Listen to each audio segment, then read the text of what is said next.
Story continued. From Thaddeus and Tarquinius playlist. Know thy enemy.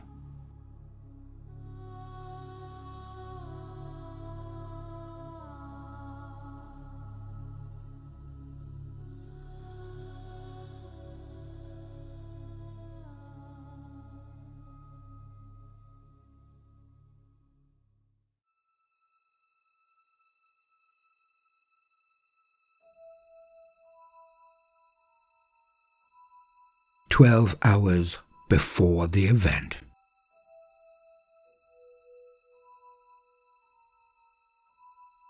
I stand at the airlock, awaiting the arrival of the senior inquisitors. Those three mustered here. A rare thing indeed, for they are of the traditions. Despite being the best the Imperium has to offer, the scourge of the unclean, they are hunted. To have more than one in any region is an oddity. To purposefully pool more together, a thing of wonder. Only an official, full-blown crusade is of equal noteworthiness, equal rarity. This is a crusade in microcosm. Assets long left to slumber are now being deployed. For the traditions have gone to war. So I stand on the ship of the first victim of this confrontation, an inquisitor of the Ordo Xenos, who was meant to join us. This is her ship, the Huntsman of the Soul.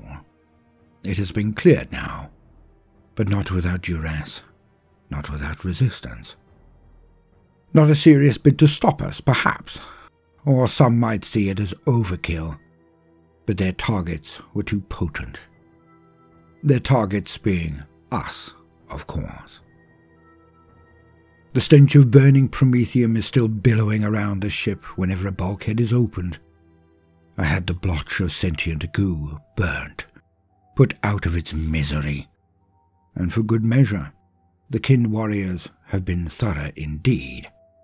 They burnt wherever there had been a person, exploded or not, pulled apart and made into three-dimensional tapestries, or not. They burnt everything. The first target dealt with thus was the Eldar thing that attacked us. Beheaded by my own solitaire bodyguard, then immediately immolated by him also. A precaution, he stated. One I was not loath for him to perform, yet the stench is hard to take. For promethium is not a thing I associate with good memories. It is simply too useful to ignore, though. Yet, when it is so often deployed, its odour can elicit a very strong reaction. I want to put in my rebreathers to avoid the stench, but this would be a clear sign of weakness.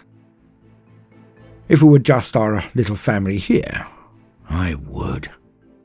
Yet, I cannot defame Thaddeus with any outward sign of frailty of body, mind, or spirit. I owe him that at the very least. I will not bring shame on our line.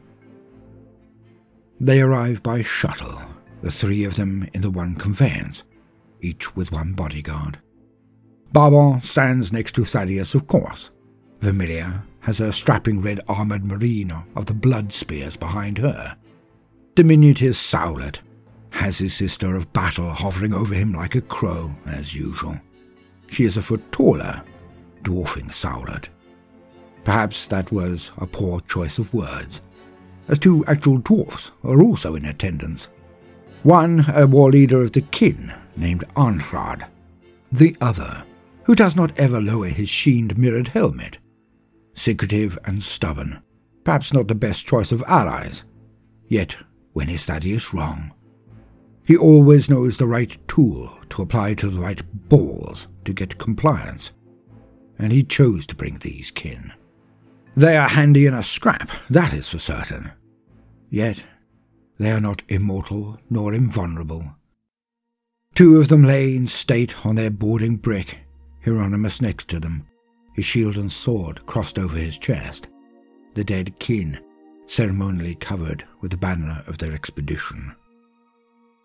The shuttle lands and the gangplank lowers, and there he is, my mentor, Thaddeus. "So, fill us in all the way to the bridge, Inquisitor Tarquinius." And so, I do. How we arrived, the splodge, the horror of the attendant torsion sculptures, the exploded men and women, the horror of the battle on the bridge, the threat at the rear of the ship, neutralized by my own entourage member, my solitaire. He duelled and dealt with a keeper of secrets, a demon beyond the ken of most, beyond the power of most to defeat or so. The keeper of secrets is a greater demon of Slaanesh, the Prince of Pleasure. And I told them that the thing stated it had a master, and it was not referring to she who thirsts, as the Eldar call it. This enemy, he has it as a thrall, or perhaps as a more equal ally, but that is not how it spoke with my friend. Inquisitor Vermilia is intent. Sowlet takes notes as I speak and we walk. Thaddeus just nods along, a pensive frown stuck on his mug. Not good. For him to seem to be obviously worried is a sign of great import. But is he doing this for me, or for the others?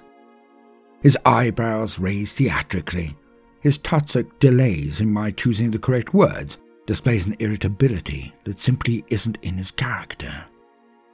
Even now, he is acting, performing for the others, I'm sure of it. So he trusts them as much as I do, despite their shared history.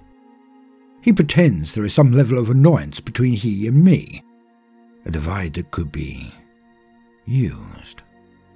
He invites others to probe me later, to try to sweep me away from this harsh and critical mentor. At least, he sets the seeds of this potential, and I watch him do it. How well do they know each other? Brief collaborations over centuries? Games within games.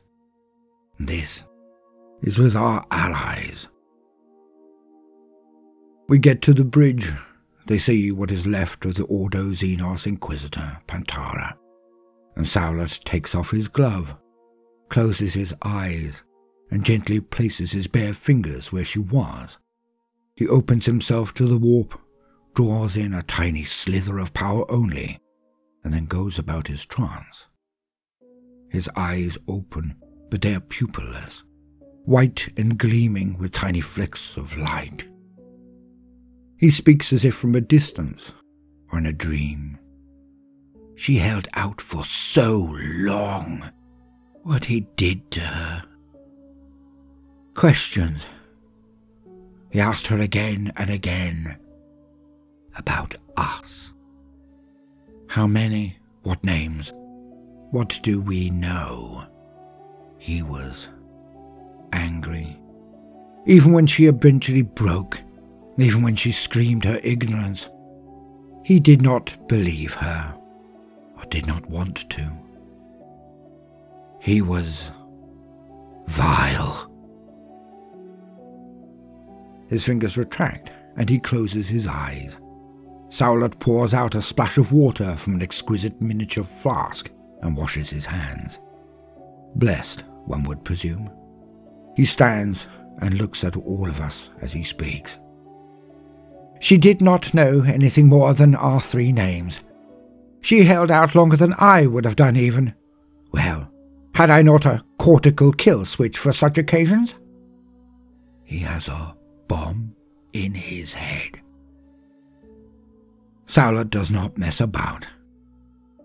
Does Thaddeus, I wonder? Did he put one in my cranium when I lost half my face, when they had the technology to rebuild me? Did he do it then? When will he tell me?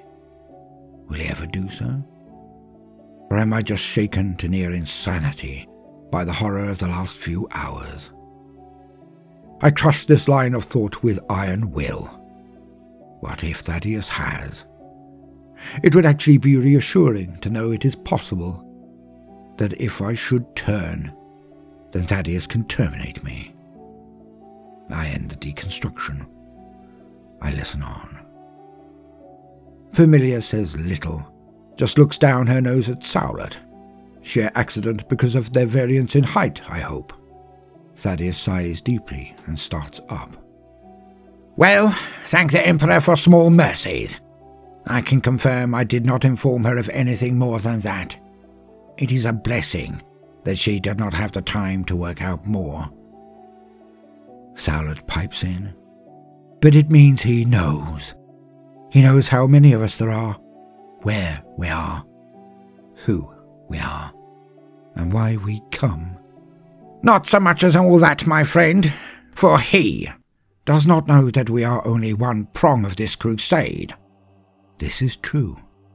I do wish you would tell me the other elements, but I understand the reasons. Only one of them knows who are in our group. Only one of us knows who is in theirs. I did not think you would question this caution, Sowlet. Not when he is involved. Ah, Thaddeus, you mistake me. I'm just used to being the architect in this play. I know, old friend. Sowlet.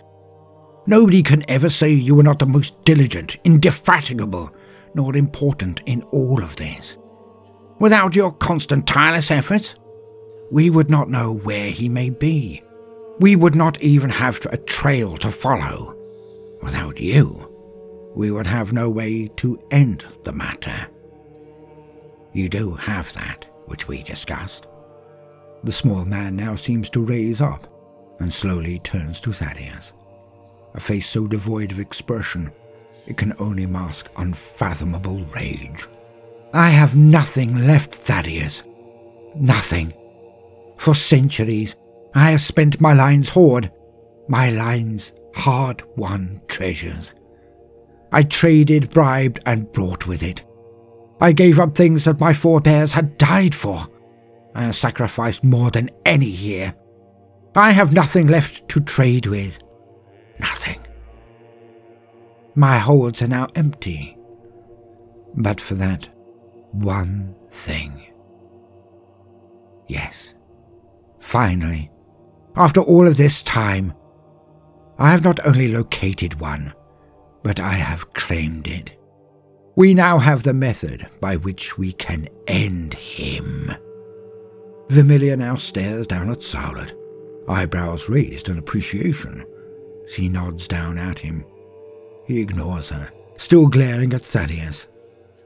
And when this is done, when we have performed our duty, then you, Sowlet, will be showered with not only the gratitude of all of your peers, you will be lauded until the end of time, and you will be recompensed for your losses. We will all give you a segment of our troves. But you cannot run all of this. Too many eggs in the one basket. We cannot paint that large a target on anyone, least of all you. Sowlet's shoulders now sag. He looks down at his regloved hands again. I know, Thaddeus. I know that. Hieronymus was a loss I have not yet absorbed. He was a good man, one of the best, and we shall drink to his life. I am sorry for your loss, old friend. We had all better get used to this. None of us is getting out of this intact. You know that, don't you? Vermilia snorts and turns on her heels and leaves, heading for the engine room and the scene of the duel between the demon and the elder.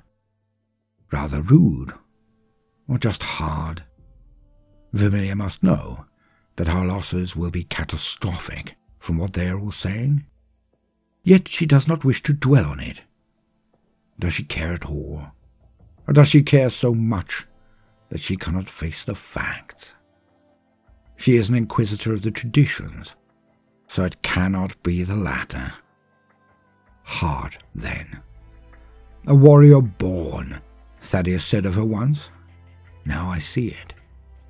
She may just have accepted the cost before it had been paid.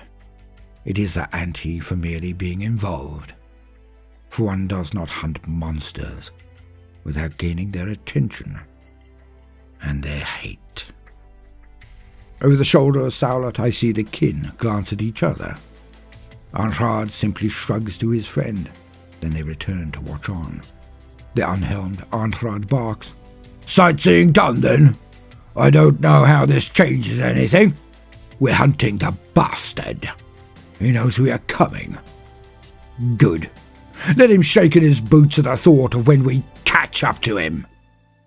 Thaddeus and Saolet both stop and slowly turn to look at the squat, incredulity barely hidden. I'm elated you are so confident, old chap. But perhaps he isn't really the sort to shudder under his blankets, eh? Saolet pipes in. I don't think you understand the gravity of the situation. Did Thaddeus tell you nothing, Carl of the Kin? Thaddeus now scrunches his own brow a little and looks disparagingly down on Saolet for only a second, before clearing his head with a shake and looking back at the kin. All shall be revealed very soon. We will gather and discuss this quarry of ours in full, but none of us want to go over this 20 times, so it will be done all at the once. But yes, Saolet, Anhrad does indeed know the goal, the stakes, and the danger. Saolet impassively retorts, If you say so, Thaddeus. He turns on his heels also, walking after Vermilia, his black armoured shadow, the sister of battle, only inches from him as always. The loss of Hieronymus clear in his gait, slow, steady, and controlled. He is mourning.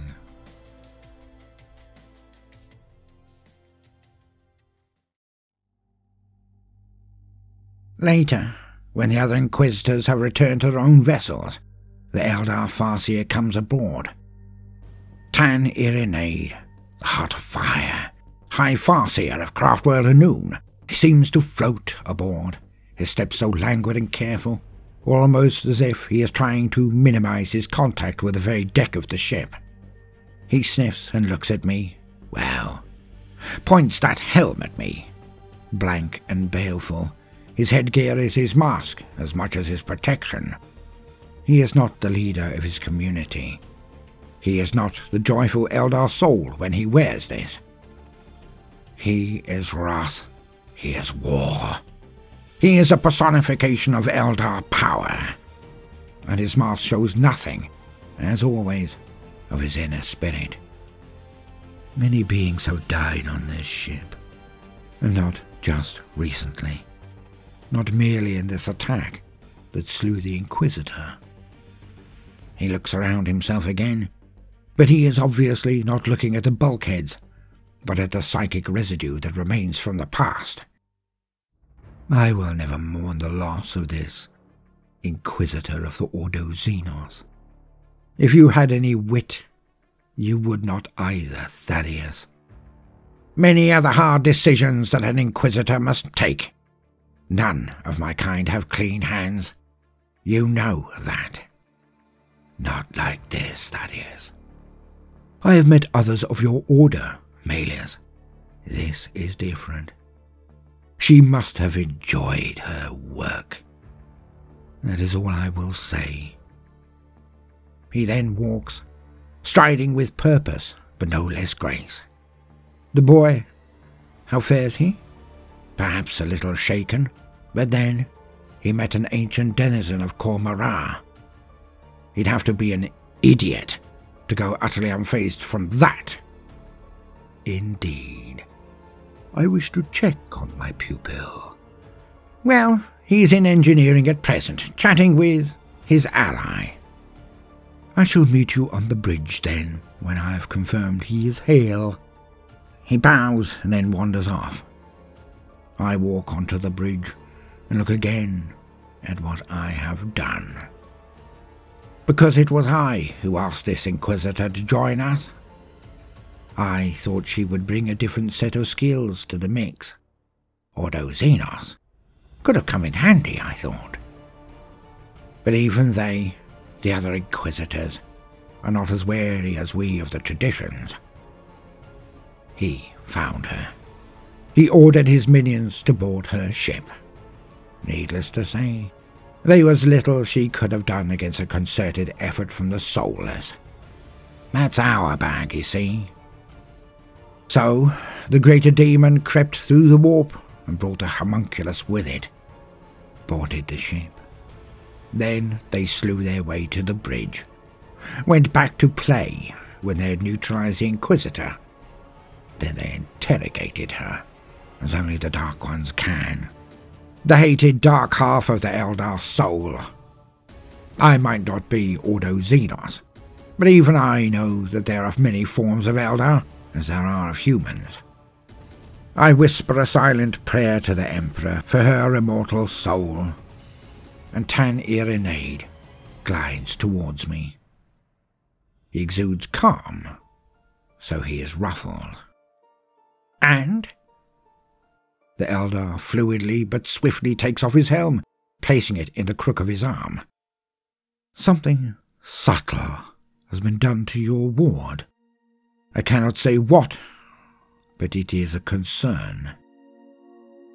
Subtle? Explain. A shadow, a marker of sorts. I cannot explain it. Yet. I will watch him and then confer with our texts. It may take time, Thaddeus. I'm reeling. Does he have it? The time? It is just a smudge on his aura, old friend. Not a time bomb. Of that I am quite sure. I breathe again. Don't let him down, Farseer. He is your pupil. And I will die for him, if it is called for. He is my pupil. He should say the same about me, of course. He is true. Let us hope you can find out what this subtle marker is, and remove it. Oh, I will, Thaddeus. I will. I changed the subject, but not much. He has a homunculus in his orbit? How? It has not been known before. I can think of only one human that they had treated with. Bile. Yet the machinations are many. Is he using them? Or are they using him? The Eladrethanese was here, acting catspaw, not the other way around. And the truly brilliant will stoop to conquer. A Dark Lord of Khormara, bow to a monkey? He is as far above your kind as to be on a par with our own. Let us hope this homunculus is a pariah, an outsider, a rogue kicked out of the Dark City. We cannot face the might of a coven, Thaddeus. You know this. Not were we 10 times our number could we do this. More than aware, but as we have discerned so recently, the circle breaks swiftly amongst their ilk.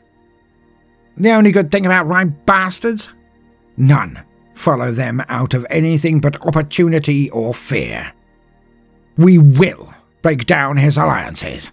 We will slaughter his most fanatical minions. And we will haul him into the light of day. And then, we shall stake that bastard through his heart, cut off his head, and cast his ashes to the winds of 100 nebula. He takes a step back and bows. Thaddeus. Yes? No matter what happens from here, I will always be grateful for meeting you.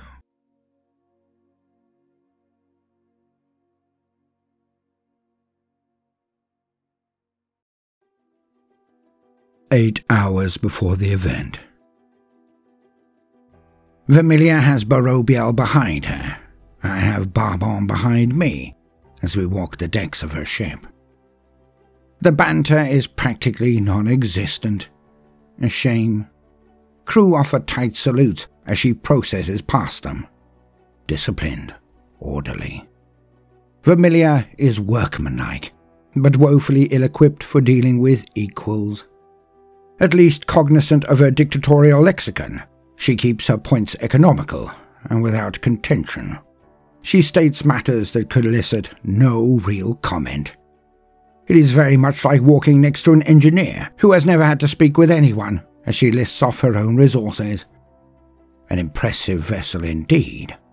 She will be more than able to support the Kin firepower in any void combat. But the true strength is in her holes. We enter a darkened bay, and she gets me to stand dead center as she flicks on the lumens. My jaw drops. I look to her and find she is beaming every bit as much as the lumens. Her guard down in this one moment. She is a truly stunning woman. Her eyes sparkle as much as my own. I smile broadly and nod to her repeatedly in total appreciation. We both look on her resources. A full phalanx of automata of varying types. Somewhere on this ship must be a veritable cabal of tech priests she has not revealed. Yet the sight is astonishing.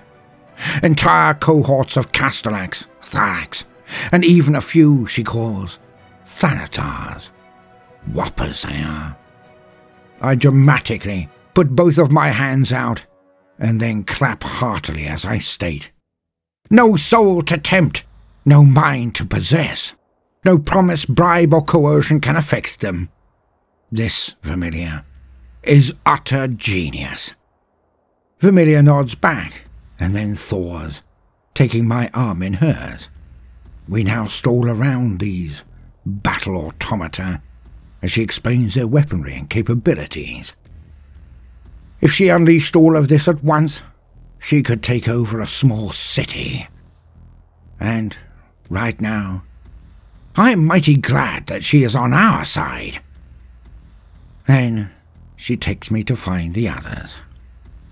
We wander for a bit before she stops and barks at one of the crew, asking where they are. He points to the back of the ship and states deferentially, though not through fear, "They're in the arena." Vermilia scrunches her nose, a clear sign of confusion. Then she looks at me, and we disengage and pick up the pace. We now stride with purpose. What the heck are they up to this time? And as the doors to this arena open, my heart sinks like an Auramite sarcophagus in a lake when I see exactly what the kids are, indeed, up to. For Castelo and Tarquinius are both shirtless and have a slick of sweat over them. Some small bruises forming too, if I'm not mistaken. They are pacing around each other, circling, as they both hold trading swords. And, as one, both Barbon and Barobiel step sideways from behind us both, to make certain they can see, one would imagine. Tarquinius has a wolfish grin on his face, his hair falling forward to near cover his eyes, framing said grin.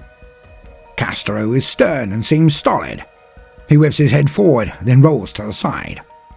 Tarquinius unfortunately takes the bait and strikes down hard, but corrects his vector as soon as Castelo rolls, catching him in the ribs as he does so. Castelo completes his move and stands, wincing slightly at the effort. Those ribs are bruised at the very least, probably cracked. And then it happens. Tarquinius slaps him on the butt with his sword as he passes him, a move clearly emulated from Barbon. And Castelo sees red. He turns and aims his sword at Tarquinius' neck from behind. Barbon barks a word, and Tarquinius rolls forward, the sword passing over his head, but only barely. The huge marine in red now barks something at Barbon. I cannot make it out over the shouting in the arena as Tarquinius rises. He hurls his sword aside and dives on Castelo, screaming at him. Castelo's own sword stays in his hands and he brings it up hard, catching Tarquinius under the chin. He is brought off his feet and lands hard, his head making a cracking noise on the ground all can hear. Barbon takes a step forward, obviously going to stop the engagement, but the other marine steps at him. Barbon swivels and places his hand on his sword. Barobiel hunkers down and matches his move. both growling at one another. While this is going on, Castro takes a few steps and kicks Tarquinius in the ribs, a revenge of sorts. Tarquinius rolls with it, then comes up on one knee. He then looks at Castro, and his eyes are alight with warp power in warning. Castro takes one step back, then throws forward his hand, and his own eyes flash. He unleashes a wave of force towards Tarquinius, who stands, placing his hands together, and a mystic form appears in front of him. It is not a human sigil. The force slams into it, and the ward holds. Castro steps back, shocked. He narrows his eyes. He looks like he is about to do something worse, when finally I interject. Ahem, gentlemen!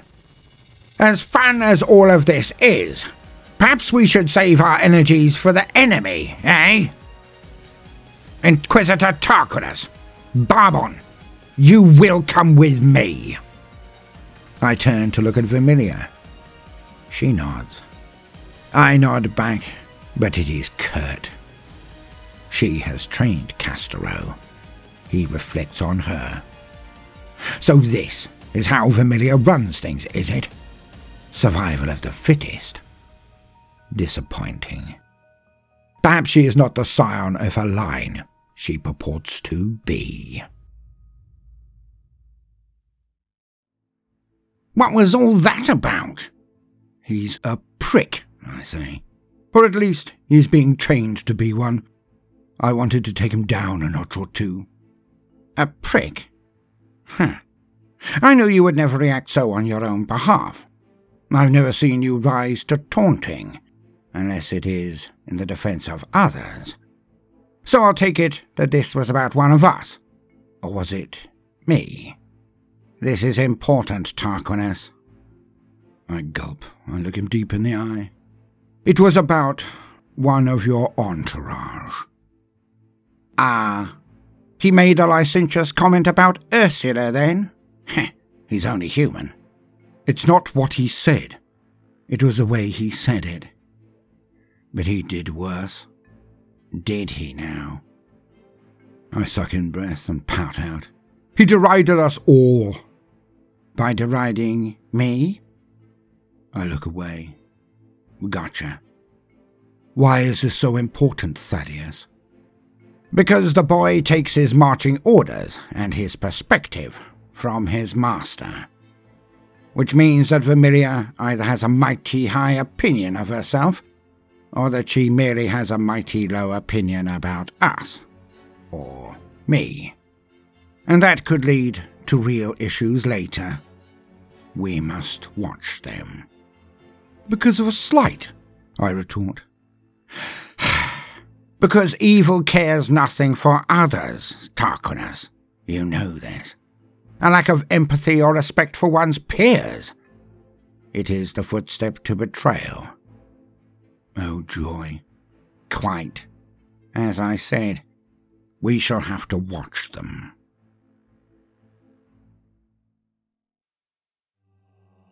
"4 hours before the event. So, we are ready.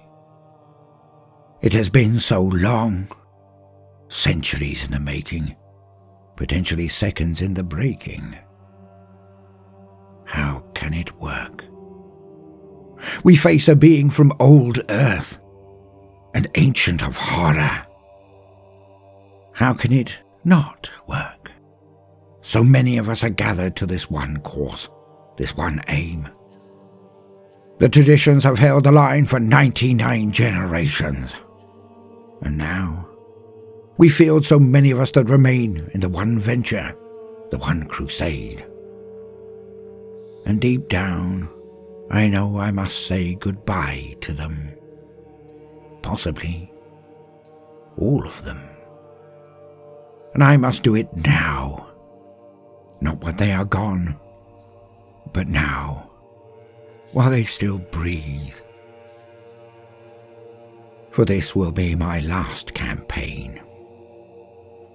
Will he end me? Will I avoid my destined fate at his hands instead?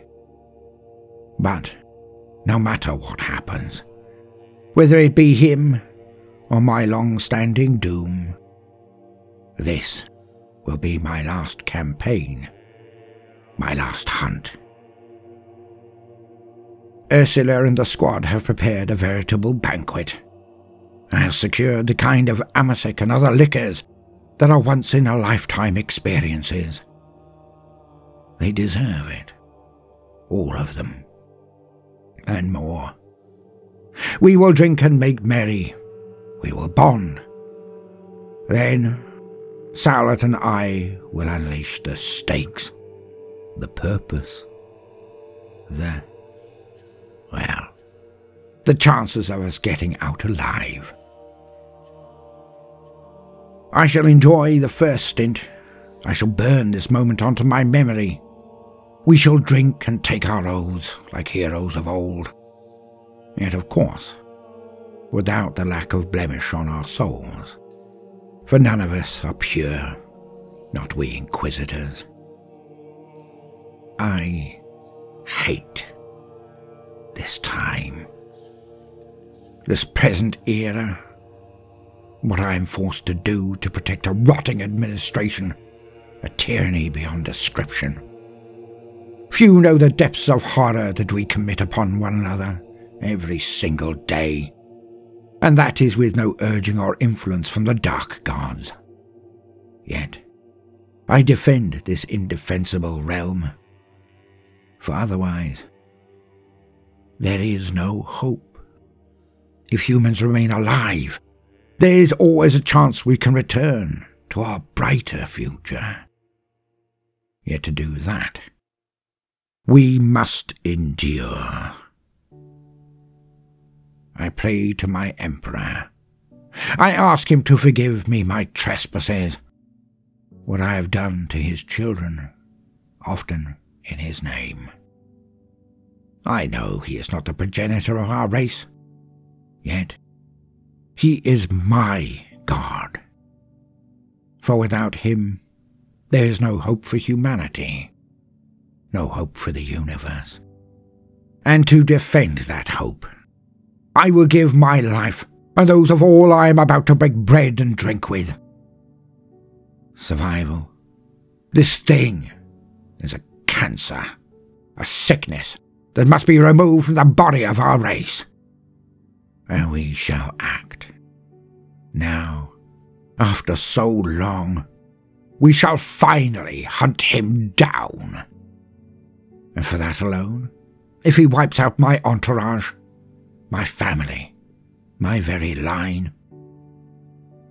Yet if he is truly slain, well, I will see it as a price well paid. I join the others on the disembarkation bay.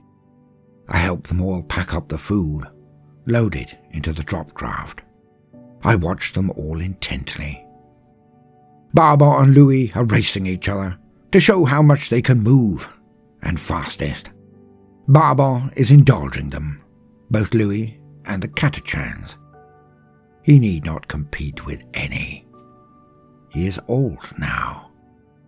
Barbon is older than even I, and yet he is not weary. The Marines are made of different stuff, not just of form, but of purpose, of spirit.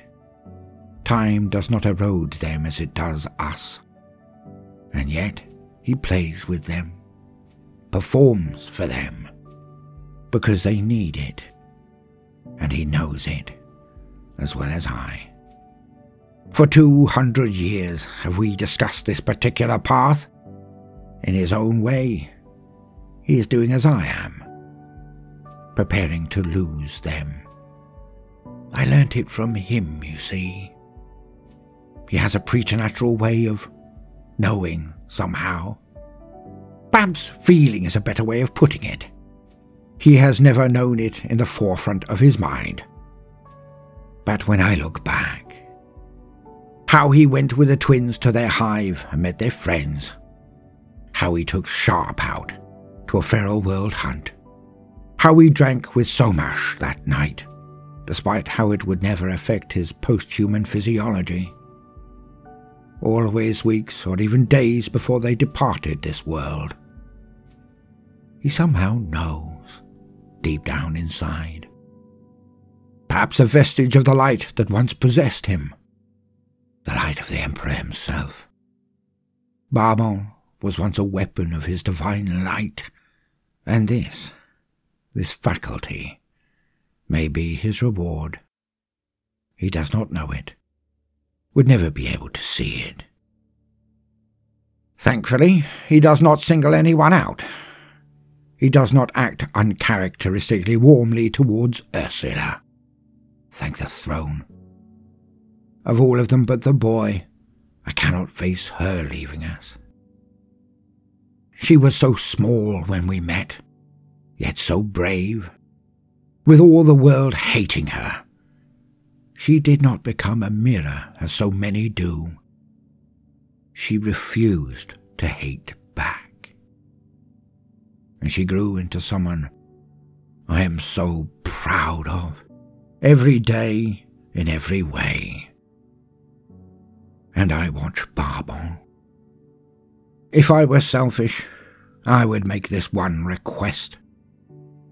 I hope I die before Barbon.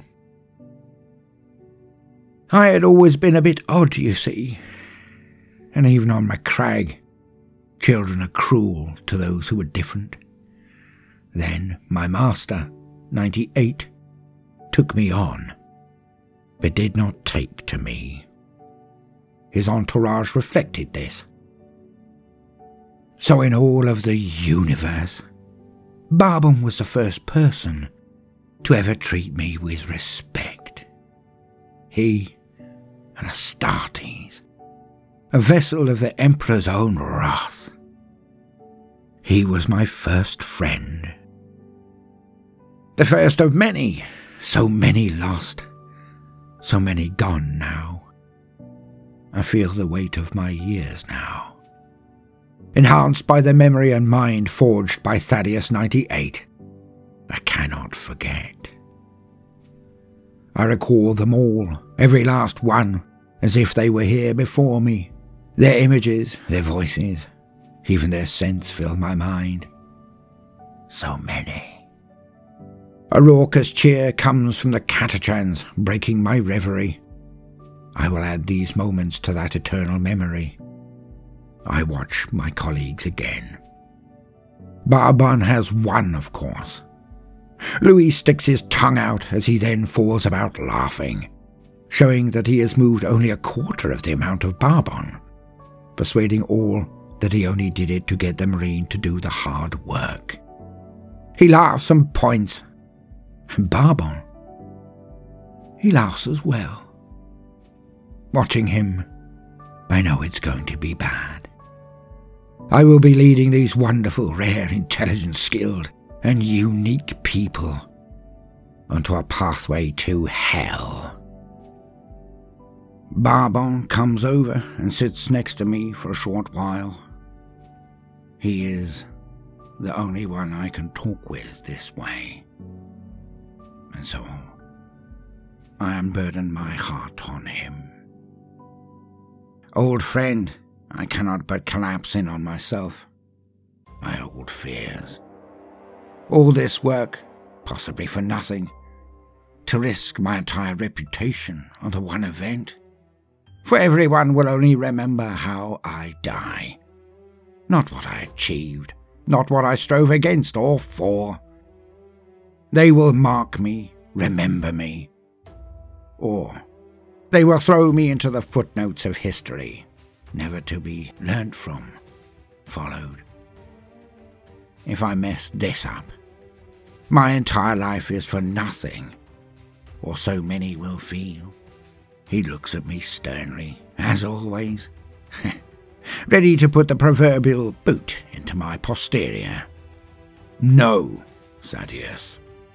No. You refer only to your peers. You have shown scant concern for their opinion before. Why start now? When you do die. For die we all must. Then your life will be its own testament and its own prosecution. What you have done will be weighed by the Emperor. I know you fear him, as you should, but this one thing, it has kept you more honest than any of your ilk I have met. Yet, you forget that he will see all. He will see the lives you have saved, the worlds you have defended, the course you have taken, and the reasons why. And, if I can be so bold, you have nothing to fear. Not from him. Vermilia does not respect me, Barbon. Oh, so this is what brought all of this on. Why should she respect you? You've done barely anything together. Respect is earned. I had thought my age and connections would bring on a tiny bit at least. It merely means that Vermilia is weak. How so, old chum?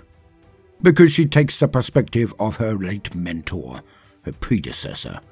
She does not have the mind, will, or independence to make her own judgments. She is a poor replacement for Vermilia 98. That may be, Barbon, but many would say the same about me. Nobody of worth, Thaddeus. Nobody of worth. You are 10 times the man of your predecessor. 10 times, I say. Your blinkered loyalty to me will get you killed one day, Barbon. No, little man. It is what keeps me alive. To serve you has been the greatest honor of my life. I can barely believe it. He has never said this to me before. He was chosen by the Emperor himself. Throne, I hope I do not let him down. It is time. I've taken a huge gamble. So much is at risk. Will we even make it out of the night? Yet, for this to work, I have to risk all. We board the dropship and head for the deserted planet.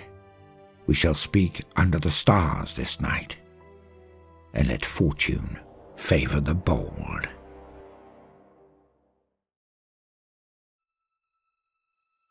The event. We land on a world at dusk, finding a place with glorious woods and open stars. The next hours are ones I hope never to forget. Thaddeus was right, of course. Tribe is built by eating together. On long tables we sat on pews and scoffed down the beautiful banquet. I had to avoid more than half of the dishes due to my obligations to my tutor. Yet even he was present, and the Amsec flowed. I was not going to have any myself, yet Thaddeus practically insisted I have a draught or two. Trust me, you are going to need it by night's end. We all knew, as we dined and poked harmless fun at one another, roistering and carousing. We knew it was coming. Then, when everyone had eaten their fill, even the Ogrins, and that was no small task, and everyone had drank their fill, well, the Catagans still harbouring some of the bottles of Amsec. Then, Saulot looks to Thaddeus, and all 3 inquisitors of the traditions rise as one. We walk for a short stint to an area with many small fires around a circle. The fires on the outside to keep us warm, or to protect us from intruders, perhaps. Or more likely, to cut us off from the rest of the world and bring a facsimile of unity, perhaps. Either way, there is only one entrance to the circle in the middle of the fires, and the Inquisitors all move abreast as they walk into the middle. We all follow. Strange for such an event to be used almost like a rite. Yet I suppose it is exactly what this is. The pomp and secrecy, a way to infuse our unconscious minds that this is a memory to be made and held onto. A moment in the history of all who are present. A marker, a divining line, from before and after. For nothing will be the same after tonight. Thaddeus has said it again and again, preparing us all for this event. The event. And so, we all walk in, and the Inquisitors signal for us to sit. Most are cross-legged, others tuck their legs under their posteriors. The Catachans and some sit with legs out in front of them, leaning back. And they begin. Sowlet first. We meet here, under the stars of a distant sun, far from home, yet unified in purpose. We meet to take an oath. Once taken, it can never be discarded, recanted, or ignored. For tonight, we reveal to you the history of our quarry, the nature of the monster we hunt.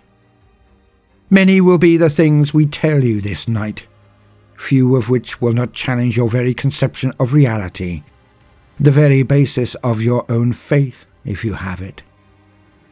So, if you are in any doubt whatsoever, have any love of life, want for joy, any goal beyond this task, then we ask you to rise now and walk from this place. None will stop you. None will think less of you. None will treat you roughly. But we insist you go. A full minute passes, and in that minute I walk the paths of the future, not in the warp, but of my own heart. Despite my loyalty to Thaddeus and all present, my new family, I want to rise. I want to walk from this place, go to the ship, take Santara, and find a planet somewhere, to land there and wed her, the last woman of my people, matched to the very last man. And we would raise beautiful, gifted, gentle children, those who could play the drums and reeds. We would love for a lifetime, then pass into obscurity. A life lived well. Yet, this is not the truth. For every night I would sit upon our porch, looking up at the stars, while my family all sat inside in the warmth of our fire, dozing the night away. I would be trying to work out where everyone was. I would try to work out if they had won, or had died by the hand of our enemy. And every night I would wait for the cold knock on the door, or the burst of engines heralding the ascending ship, one filled with the minions of the enemy. On other nights I would look for demons, wondering if my children would live beyond my protecting presence. And when I looked at them, my children, I would realize I had damned them to a life alone. For one cannot repopulate a world with one family. I would never forget walking away from this battle. I would never forgive myself for doing it. My life, though longer, would taste like ashes.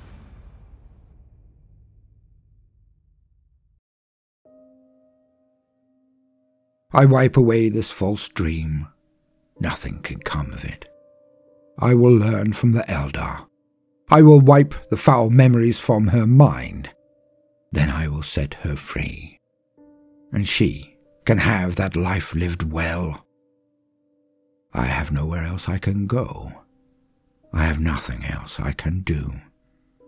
This is my destiny, even if it be my doom. And so I remain sat. None have moved. None have left. So Thaddeus now steps forward and begins in earnest and in tones. He was ancient before the dawn of the Imperium. He was old when humanity took to the stars. Immortal, he has seen the rise of every empire. A servant of evil, he has architected many of their downfalls. Only one other knows of his power. Only one has ever defeated him. And that was the God Emperor of mankind. Sowlet continues. He is one of a rare type of human. Perhaps one of these is born every 10,000 years, some say.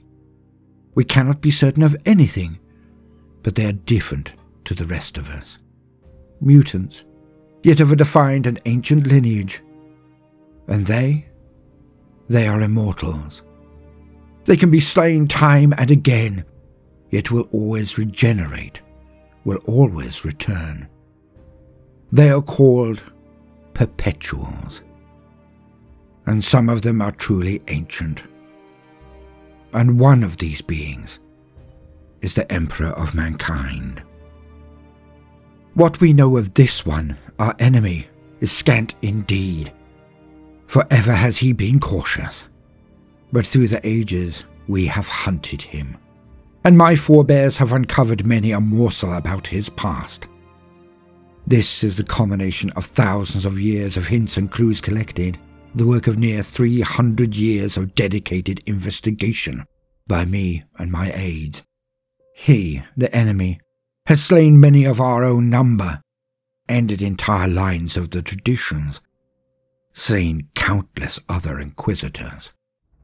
Yet, I have collated these hints and whispers, rumours and even lies, and this is what we have deduced.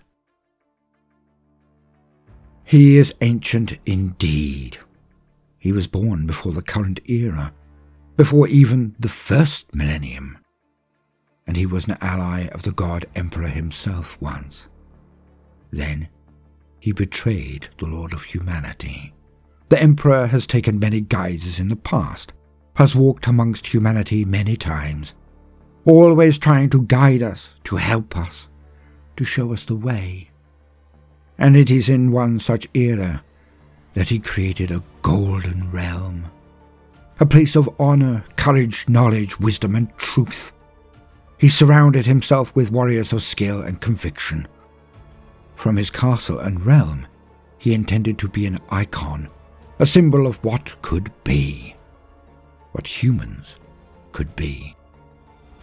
Yet, the Emperor's realm was torn down from within. Whispered lies, secrets unveiled. A snake was at the centre of his court, causing it all. And the enemy undermined and subsequently destroyed the Emperor's grand design from within. As they speak, my vision changes. The lights bleed down as Sowlet hypnotically tells the tale. I see the flames around me dim, the stars above glow brighter, but are hued in red now. Louis sits beside me, but now turns and glares at me. I can hear a whispered chant, distant, but where does it come from? I cannot make it out. Sowlet speaks on. Yet he could not kill the Emperor, but he tried. With dark allies, for even then, there were things that stalked terror, then called Earth, and the enemy made contact with beings as dire and deathless as himself.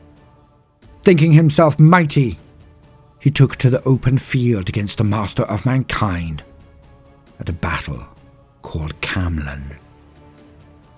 With powers of his own, and monsters collected from every dark corner of the realm, he struck. Yet his powers were no match for the Emperor of mankind. And of all the minions he took to that battle, only one remained at its end. In the last moment of the conflict, he faced the Emperor himself, and was brought low.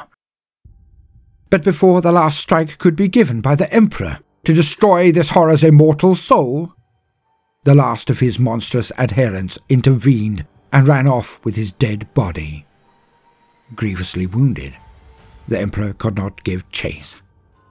And though the Emperor healed from his wounds, his shining realm was destroyed, his dream crushed by one of his own. From that battle, the enemy recovered and drew breath again, and hid on earth with that one ancient thing that saved him. For it too was immortal, deathless, a vampire. Millennia passed, and the Emperor must have believed that they had died, or they had always eluded him. Yet eventually, humanity went to the stars. The enemy waited beyond the time of the long-march ships. They both waited until travel was faster, destination sure, and safe. Then, and only then, he slipped from Earth that is now holy terror, and he went out amongst the stars. For tens of millennia, this being has met every stripe of unclean being. This man has made every form of pact with every demon or Xenos he found. He has boasted so much, it is impossible to believe even 1/100th of it. He has claimed to help start the cybernetic revolt. He has claimed to be instrumental in the beginning of Old Night. He has claimed to have killed trillions of our kind. He has claimed to have ruled empires, to have beaten crusade fleets. He has claimed that the Emperor began the crusade to find him. And he does not consider humanity as his own. He sees us as vermin to be used and ruled. Nothing more. His one weakness? His arrogance. He has claimed much before the kill, only one having escaped his clutches before the sword could fall. This is how we know these things. He let one get away.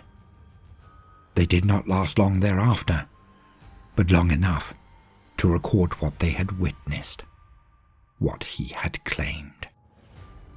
In his time, he has gained powers beyond belief.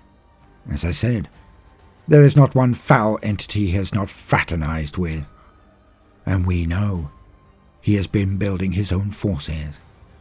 Beyond the light of the Astronomicon, he has gone with this vampire, and there he has grown even further in might.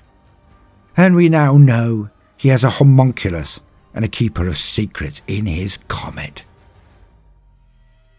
Saulet then nods to Thaddeus, who then nods to the Farseer. And it is then that Tan Irenaid stands. We have known of him for thousands of years, yet he defeats even our scrying ways, well, mostly. Long have we hunted for him as well, long has he held us back. But of late, his movements have been bolder, his ripples in the warp more easily discerned because of it. We see him, but cannot predict him. And we know that he has 8 dark souls in his orbit. Some are human, some are not. But all his lackeys have souls as dark as he. He is a central fulcrum. And if he is not stopped, he will be a powerful enemy in the end battle. The Ranadandra. There will be no greater calling for any of you in all of your lives. This is why you were born. This is your destiny. The Eldar sits again, and Saulet continues. He has gone beyond the Imperium and now musters an army, yet his power and cause have never been temporal. So we think this is a distraction. We think he plans something far more dire than mere ships and soldiers. Some here have experienced his hate and evil close up and practically first-hand. And as I listen on, his words seem to trail away as he starts to uncover who here has crossed this being's path. Devrin, the Ogrin twins, the Carl of the Kin, the Sister of Battle, Vermilia's predecessor. Did he mention Ursula? I cannot hear the details. I cannot see much now. Louis is now shaking me. The lights from the fires are gone. All I see are 2 stars burning bright in the forest beyond. I can hear the chant now, strange and distant. I'll see you soon, I'll see you soon, I'll see you soon, I'll see you soon, I'll see you soon, I'll see you soon. And on it goes. And by the throne. I am the one whispering it. The stars fall from the skies, becoming smaller. I can see them in the forest now coming toward me. They are next to each other, held within something that approaches. They clear the tree line, and I see the stars. They are held within a face. I can feel the wind now rising swiftly into a hurricane force. The clouds above are dark. I can sense the lightning that crashes down near our circle. There is screaming now. Saolet has stopped. There is screaming. Louis now shakes me so hard my teeth chatter in my skull. But I cannot move. I cannot take my eyes from his. It is him. The face is dark, the nose long and aquiline, the blonde beard speckled with silver to denote his antiquity, even as an immortal. And beneath the nose, a twisted grin. He is coming at me. I hear Saolet scream orders, Vermilia too. Thaddeus I cannot hear. I cannot see. I only see him. The enemy. He runs at me, a blade coming out from behind him. Cannot see his body. It is dark smoke only. He charges me, the blade going through my center. It is not physical. He has cut my soul. The dark spot in my chest, where my soul connects to my body. He slices it, then slams out his fist. I am punched from my own form, floating above it now as he sinks his essence into it and wears my body like a suit. My body, stands. The fires around our circle explode upward to 30 feet or more. None can escape through them. I see sparks appear around it, my body, as now I witness 2 Marines, a Sister of Battle and Castro, under clips of bolter fire towards me. The enemy laughs as the shells explode on my own shields and the dark miasma and glyphs that now surround him. And all are in a semicircle around me, him, it. I am screaming, but cannot be heard. Yet, Vermilia and Ursula look directly at me. They can see me with their witch sight. Thaddeus steps forward, shouting for all to stop firing. And they do.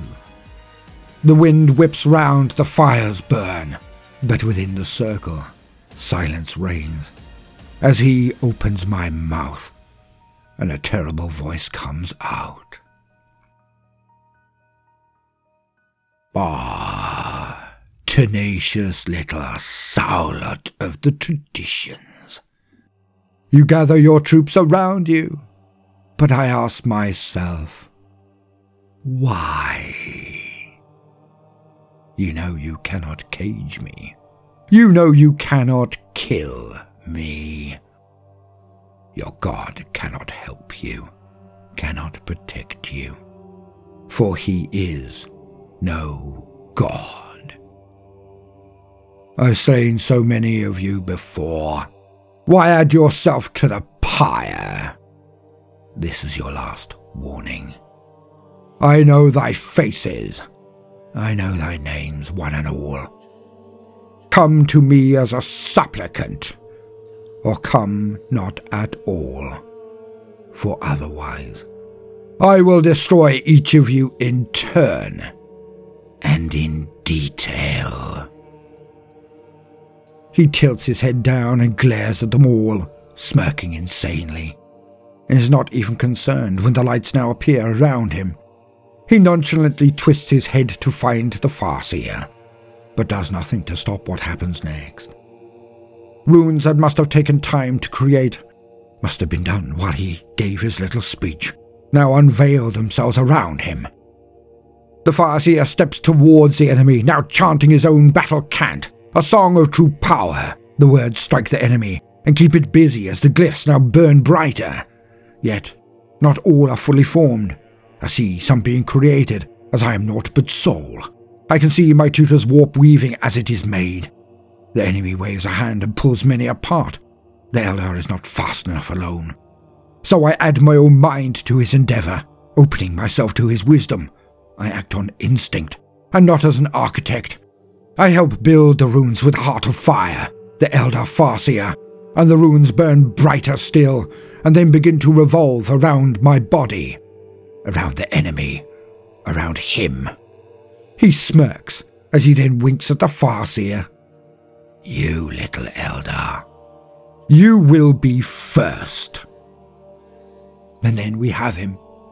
Well, more to put it, the runes now blaze inwardly, burning his spirit. He gives no sign of discomfort as the runes force him from my body and back into the warp and away from this place. He is banished. And the instant he is gone, I leap back into my body like a drowned man onto a raft. I topple forward and dig my fingers, my real fingers, my flesh fingers, into the ground, splitting nails and skin.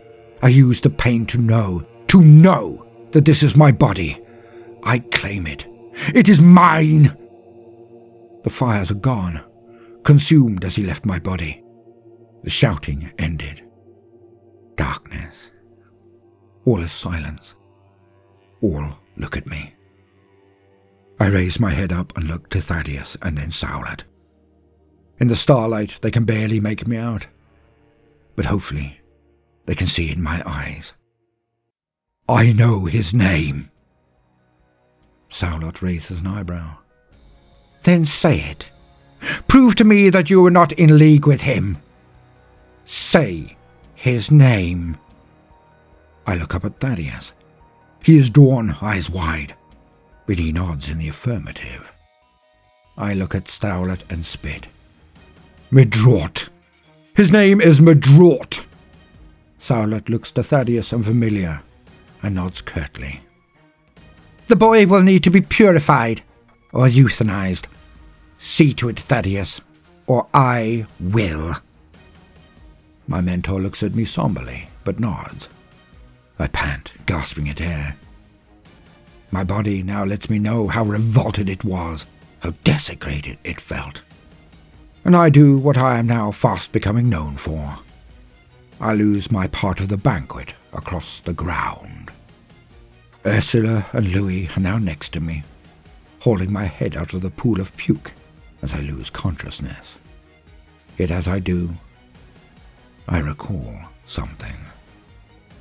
Another line under the whisper, my whisper, the one forced from my body. For in the instant it took me over, he used my own powers to scan all present. A statement left resounding in my mind, a secret so dire that he found it immediately, of course, but no other could. But who did it come from? A phrase, statement, or question I cannot tell, but it clamours around inside my mind.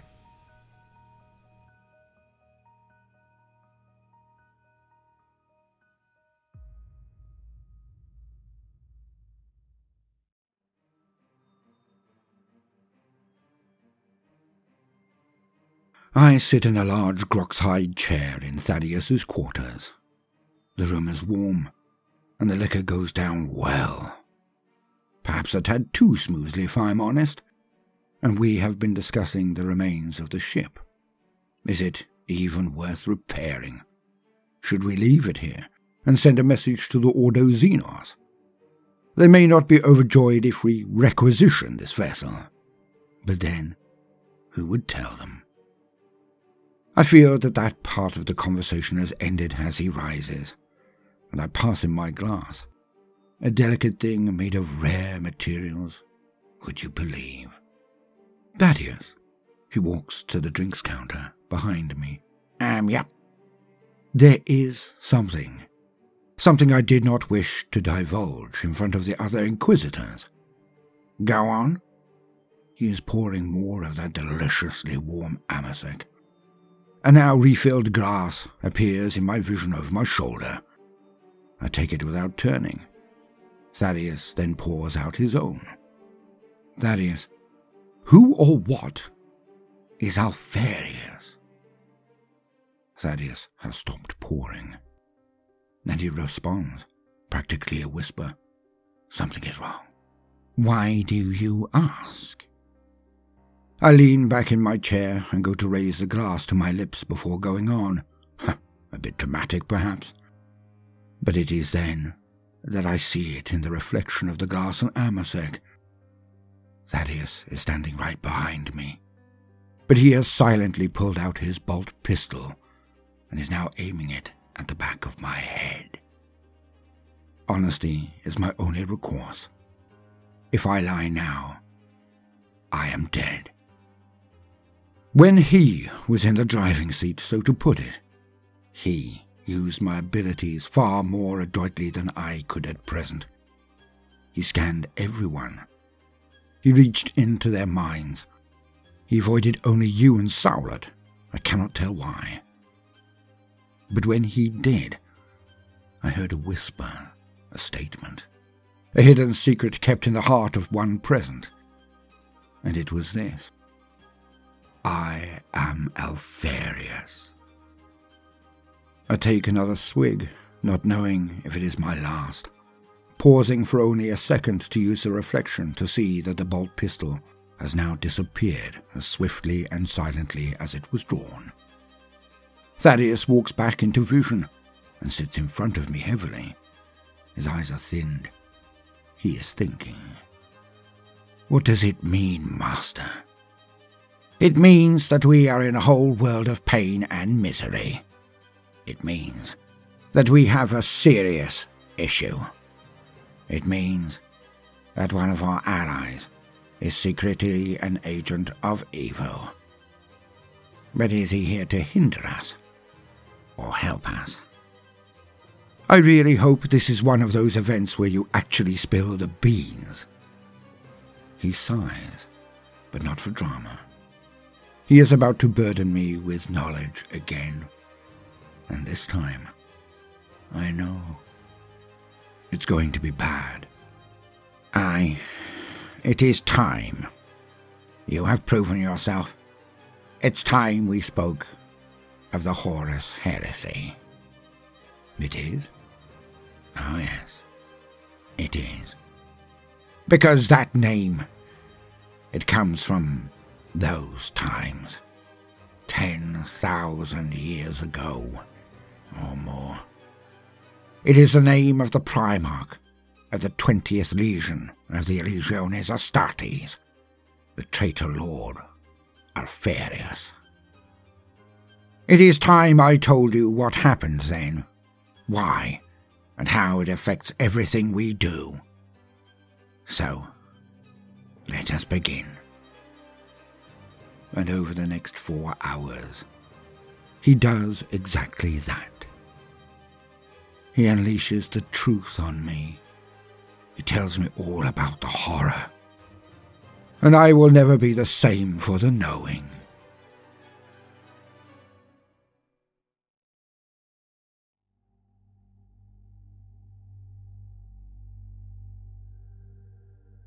I am exhausted. Spiritually, mentally, physically. I slept for 10 hours, but none of it was unbroken. My mind swims as I try to keep the thread of the Eldar, my tutor, but it is impossible. I cannot do it. I know he is now rushing things. I know the event affected him as much as me. He pushes me to absorb his lessons. Yet, it is too alien, too complicated without the explanations he gave only days before. He pushes too hard.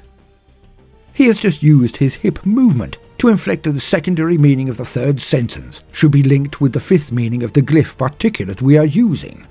His fingers dance as he indicates that the next statement should be linked to the symbolic nature of Faushu, not the thunder element, and taken in the past tense as well, but not the apocryphal. As he witters on, I stop, scrunch my eyes, clasp my head with both hands and boom. "I'm not an Eldar!" He stops and looks at me aghast. "I've not grown up with this stuff coursing through my veins. I've not grown up with your tales and layered nuances of inflection and meaning. You said you would train me, not some 100-year-old Eldar who knows what you're talking about. Me! And you knew I was a Monkey. So this is your fault. If you cannot train a human, then just admit it. Eat the humiliation, and then both of us can move on." He is stunned. He looks at me blankly, then raises one eyebrow as his mouth opens. Yet it closes again, and he frowns. He is thinking, and that is amazing to me. For the Eldar think and feel factors faster and more deeply than we humans.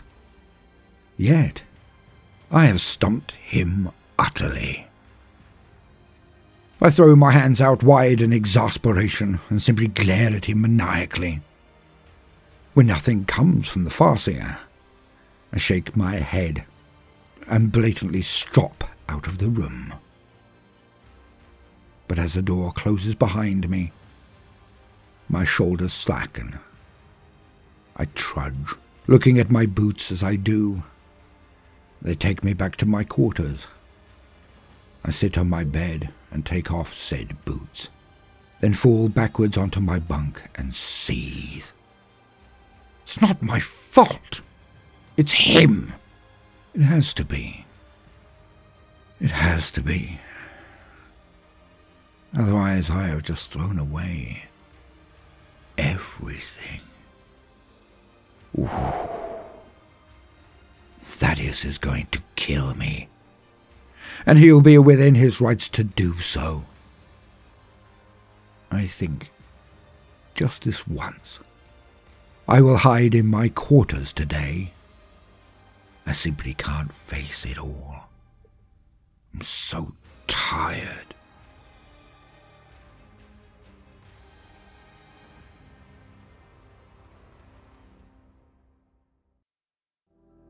I have not slept well. Those eyes, burning into my soul.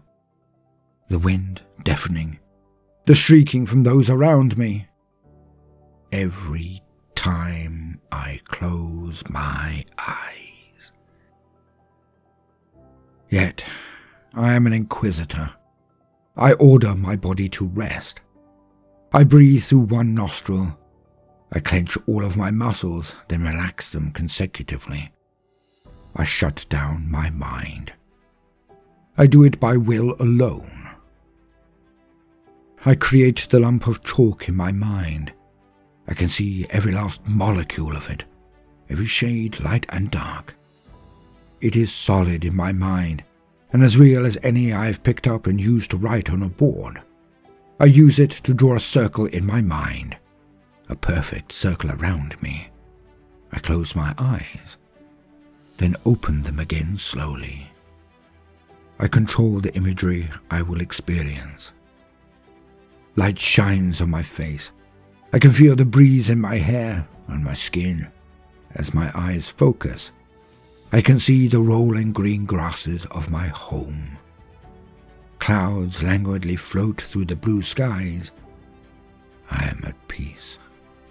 And I rest here.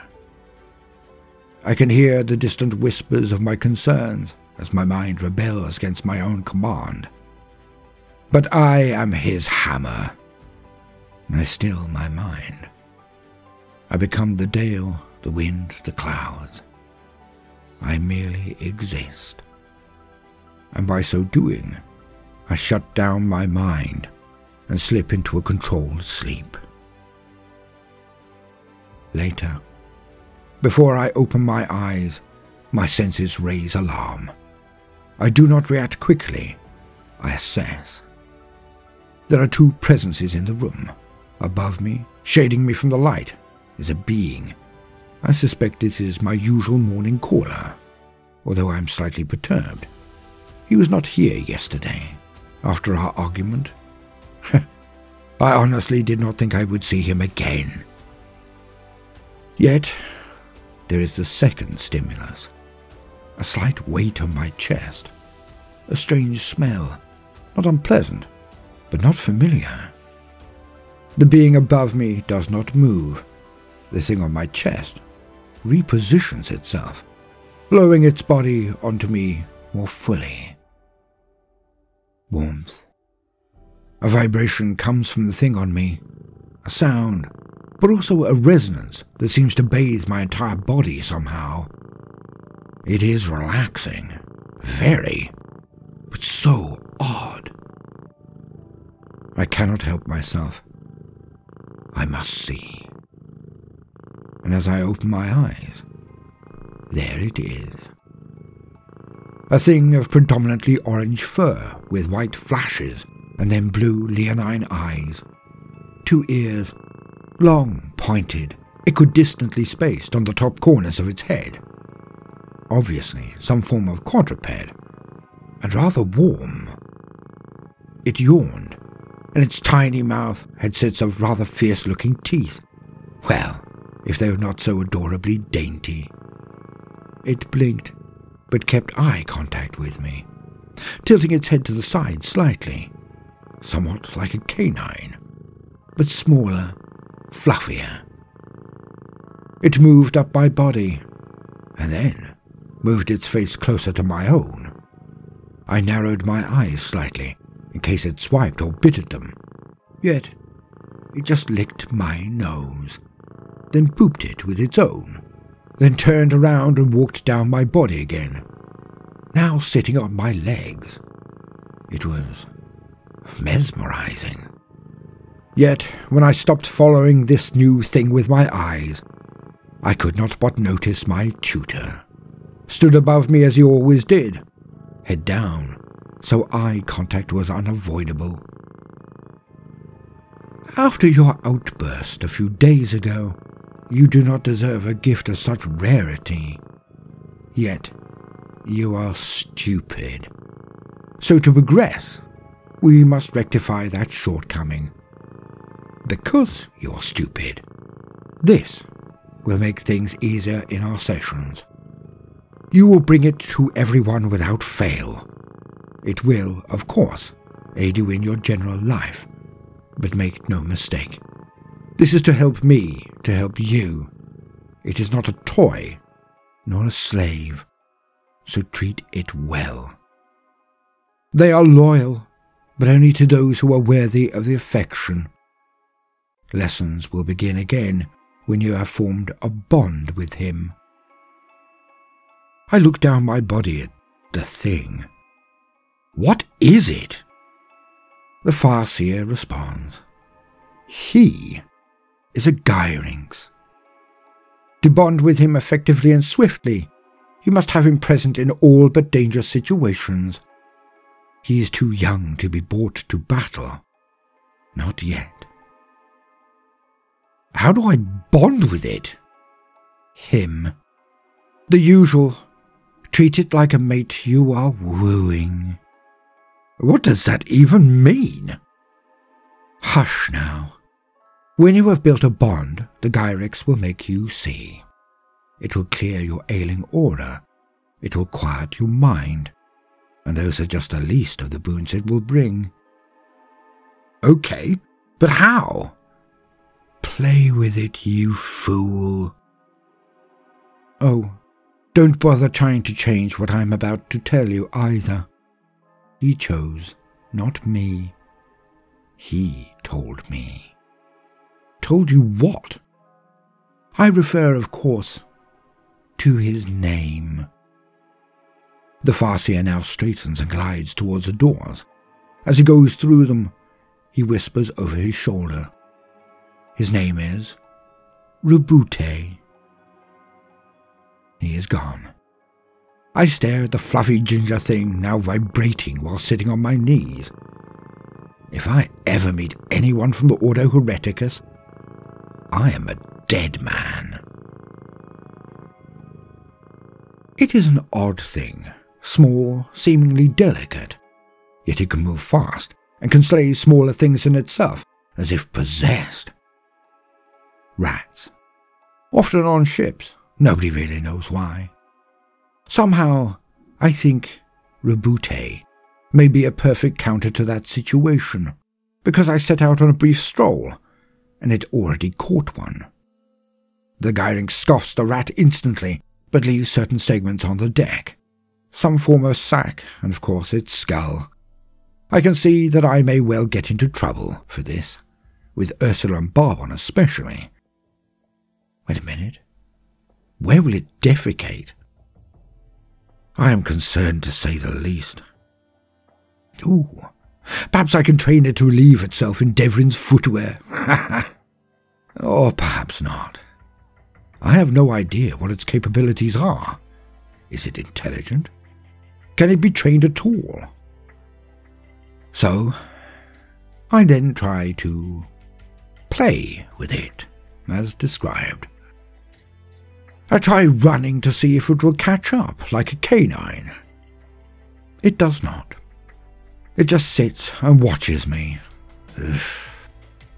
I jump at it to see if it wants to play fight like a canine. It does not. It backs away, then turns its tail on me and walks to a safe distance. I try to beckon it over, which of course it ignores. I straighten as I hear giggling. We have an audience, it seems. I turn and see both Sontara and Ursula with their arms looped through each other's elbows as they walk up the corridor. They then proceed to point at me and laugh like little bells. I personally had no idea they were talking yet. Then the two brush past me and approach my furry thing. Ursula asks what his name is. I rumble back, Reboute. And there is a stunned silence for a good 2 seconds. Then both ladies burst into outright uncontrollable laughter. It wouldn't be so bad, but it does not feel that they are laughing with, but at. And it's not the fluffy thing that they're laughing at. They turn on the fluffy thing and coo its name at it. They gush over it, showering it with compliments while using high-pitched childlike voices.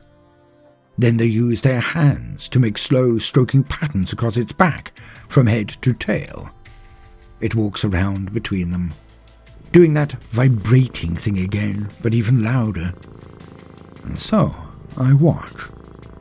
It flops onto its side as they stroke and gently scratch it with their fingers, twisting and turning in seeming ecstasy. The thing vibrates even louder. Yet, when I shake my head and turn to walk off, it jumps up and simply ignores the ladies now. It follows me as I go, accompanied with the sound of giggling. "Bye, Reboute," they both say in unison. That could get old really quickly. Yet, if I am honest, I am happy that Ursula has deigned to take Sontara under her wing. Throne knows. She needs every scrap of kindness anyone can give her. And that counts for both of them.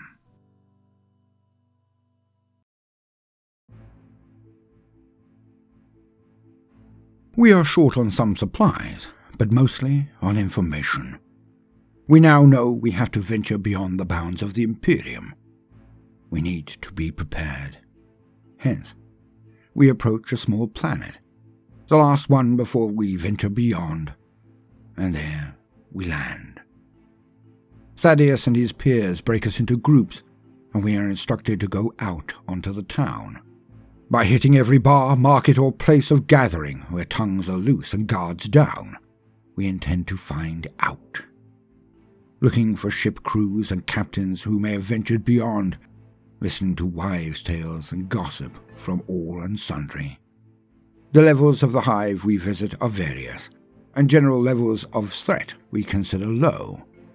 So as the night goes on, we break up even further, doing all we can to gather every rumor, legend, or eyewitness account we can. And personally, I feel most of my night has been wasted. So, eventually, I return home. The rumours are many. Xenos, of course, but their descriptions from drunks and waifs were so exaggerated or so formulaic that I cannot believe a single word.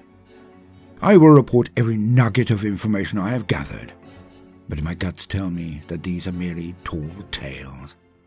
Yet, when all of our reports are combined, perhaps amongst all this dross are a few diamonds. So, I will be thorough. My report will miss nothing. I stalk back into the hangar, going directly to our shuttles as agreed. Before I can get even 2 paces inside, I feel the wall of emotion hit me, the background buzzing in my mind exploding into loud whispers, as feelings are running so high that even the cloaked and barricaded minds of the teams are overflowing, almost broadcasting. I round a shuttle and see our secluded hangar area at the back. 3 ships, 1 for each Inquisitor. There is a gathering around what seems to be a stretcher on wheels. Someone is covered in a sheet, a child perhaps. For the stretcher is not long, its cargo, even shorter so. I slow and walk carefully. All are aware of my presence, they are veterans, but they ignore me. Sowlet is looking mournfully at the body. Vermilia is glaring at the man next to it as he gives his report. Behind her, face shrouded in darkness, Thaddeus stands, his arms crossed over his chest. His boot is slowly lifting and tapping down deliberately and perpetually. Holy Throne. I pad closer but quietly. The man next to the body is tall, heavily armoured, and has a helm under his arm.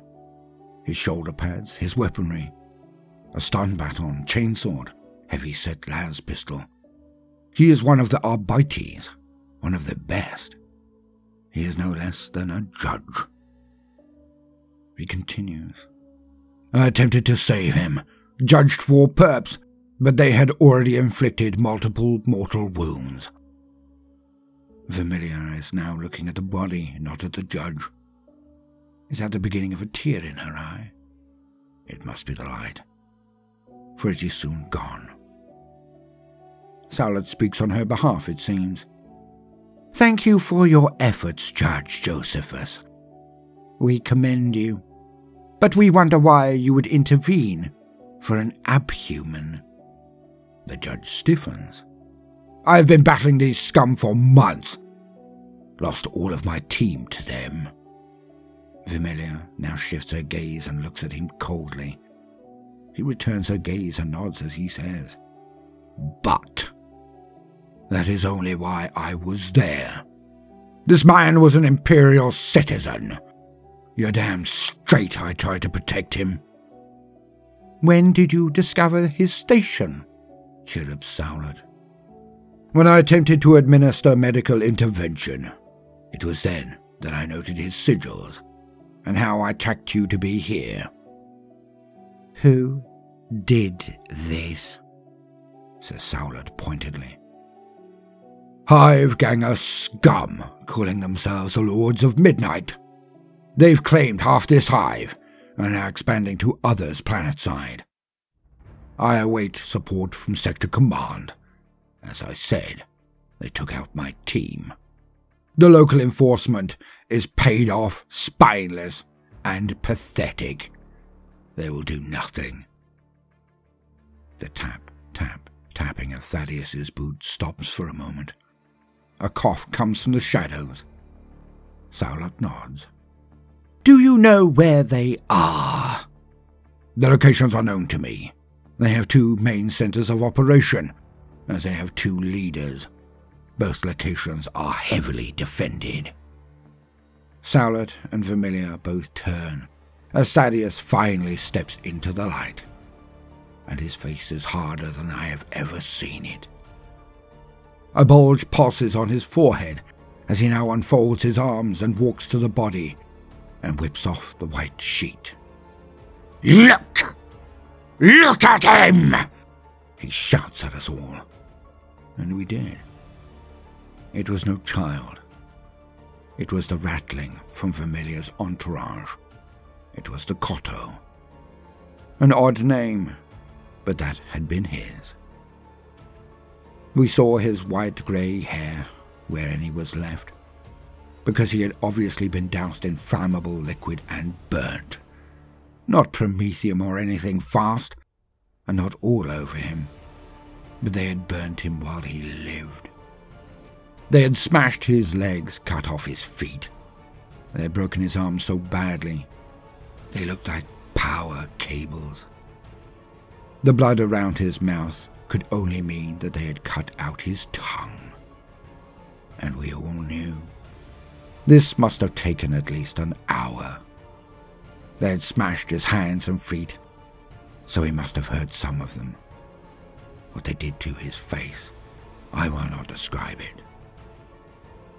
It was perhaps not a mercy that the old Cotto had been so tough. And then Thaddeus pointed something out for all of us to see. As he lifted the last remnants of the Cotto's shirt, it came off in his hands. It was practically the only spot not burnt or marked with blood. Then Thaddeus frowned so darkly as he turned it to us, his jaw muscles clenching and unclenching so hard, I thought his jaw might break. Throne. It was there, right in front of them. The sigil of the Inquisition. They knew he was one of us, and they did not care. Thaddeus folds it and passes it to Vermilia, and then she slowly takes out a different small cloth. It is red. She throws it so it covers the Cotto's face, and Thaddeus whirls on the rest of us. The flag is raised. These scum will face the full force of the Emperor's hammer. Inquisitor Tarquinius, you will take this Judge Josephus as your guide. You will take Barbon, Tarek, Barobiel, Sister Lucrezia, Ursula, Devrin and his squad and Castro. You will go to the second location. You will create a constricting encirclement. You will force them all into the base. Then you will kill every last one of them. Josephus looks at him, utterly unruffled. What of the first location? You will give those coordinates to Vermilia, Sowlet and I. She will exact justice personally. We Inquisitors will be supporting her. And at that, Vermilia puts her wrist up to her lips and calmly states into her vox, prepare the cohorts for combat drop. By the end of this night, every ganger in the hive will know. By the dawn, every hive on the planet will. Wipe them out. In the Emperor's name, no mercy. The Marines all cast the Aquila, then turn on me, and we take shuttle back to our respective ships, the others coming to ours when done. We rush to our armories, then out again and board the shuttle. A red flag, scorched earth. I bring temperance, my bolter, my armor, my stim gift from Devrin. I bring it all. And I bring that which will mark our judgment. I make sure to bring that. I look around me and see death incarnate. Barbon has not been helmless all the time the other teams are present, yet he is dire of countenance. He has both of his swords crossed over his back. He has his bolter, of course, but also his hand flamer and plasma pistol. Tarek is also in black, but has no bolter on his back. He has two oversized gauntlets on. Both have large holes over the knuckles. Lightning claws. He also sports some form of complex backpack, with wing-like effects on their sides. Could it be? Is that what I think it is? And there is the huge blood spear, dwarfing even the Astartes. But he is now in another suit of warplate, heavier, It must be Gravis. He has a small missile system on his shoulders, and 2 huge power fists with attached bolters. Holy throne, he looks like a walking tank. Not the size of a Terminator or Dreadnought, but not far behind. I asked myself if he could match Barbon in his tactical Dreadnought armor. But I think not. Sister Lucrezia has a Godwin Diaz bolter, just a little smaller than the Marines, but I am told nearly as lethal. She has her own power blade, of course, and a rosary that seems a tad too ornate. If that's not a field, then I'm a Jaqueiro's uncle. Speaking of which, Louis isn't coming along for this, nor are the Eldar or the squats. This is an imperial matter. Devrin has his best rifle, plenty of ammo mags, and enough blades to start a knife shop. And his brothers, his many Ogryn mates, are all tooled up for an extended battle. Plenty of ammo. Ursula, for the first time ever, I see her in armor. I had no idea. Carapace. Lithe, seemingly, if not definitely, made just for her. She carries no gun, she has no blade. She does not need them. She is the weapon. Yet I can see the small backpack that I know to be filled with stims and spray skin and the like. Castero. He has his own set of power armor.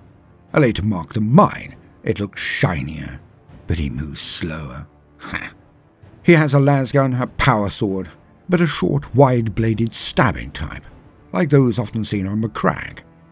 But it is the huge weapon he rests on the ground and holds the handle to that really marks him. He has a thunder hammer. And of course he wears his psychic hood, as do I.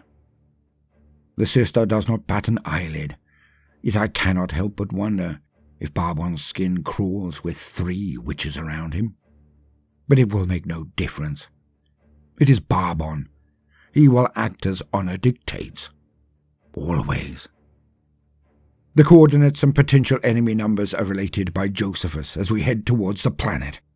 About 200, he stated, give or take a score or 2, and I am heading up the attack. Even a month ago, I would have crossed my eyes and gulped. Probably would have let out a little pee. But not now. I have been hardened.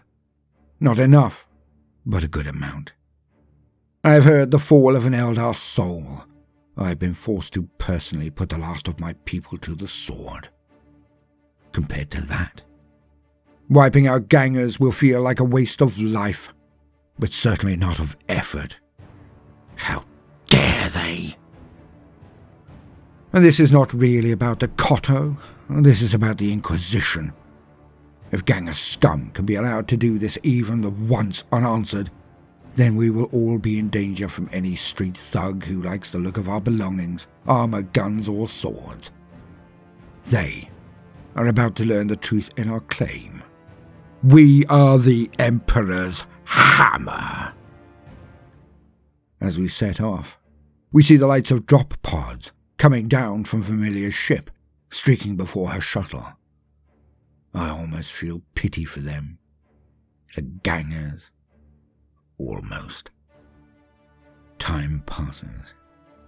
We move to our location. Joseph is filling us in.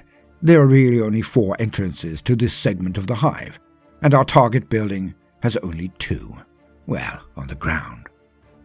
We approach, and I extend my mind and scan the area. I confirm. There are 194 of them in this area, but only 73 presently conscious. That won't last, of course. And I can sense no psychers amongst them. Good. This will be a straight fight. Well, for their part. Deverin's squad is to play watchdog at the junctions, to make sure we don't get any visitors while we're about our task. I open up on my Vox bead. Barobiel, you will advance to Junction 1, Castero and Lucrezia, Junction 2. Barbon, Junction 3. Ursula, Josephus and I will take Junction 4. Catachans to hit and hold. setting up sentry guns and positions at the junctions. Nobody gets out. Nobody gets in. Tarek will take position above and descend when we are through and heading towards the main building. When the firing starts, land down. Barovia, you will meet up with Castro and Lucrezia at the rear entrance and assault it, and then head down. Castro will place the charges. Barbon, Ursula, Josephus, and I will assault the main entryway and hit their barracks, then the leadership at its core. Castro's team to support when finished. Tarek, start at the top and work your way down to us. Any questions? There were none. We strike for the Koto and for the Emperor. Within 10 minutes we are in place. Devlin and his crew are strung out and are stealthily advancing on the locations. It is the middle of the hive, but the differences in their levels at this point are considerable. Hence the buildings on this level seem to have a wide expanse above them. Perhaps once there were taller habs here, which is likely, especially by the refuse and rubble. Yet these new constructs have only 4 levels, maybe 5. I hope the task I set to Tarek was not unreasonable, but then, he is Raven Guard. The air is thick where the grounds stink of musty grime, rusted metal and decomposition. Stale air, heavily recycled. Fires burning from vents yield some heat, but more confusion in heat hazes that hinder vision. I am on point, Joseph and Ursula covering our flanks. We step around or over multiple gangers who have been dragged out of sight, throats slit or necks broken. The Catachans are built for jungle warfare, but this is little different in many ways. Low visibility due to the clutter, and plenty of background sounds rebounding off the buildings. They move like the wind, and even I have issues tracking their movements at times.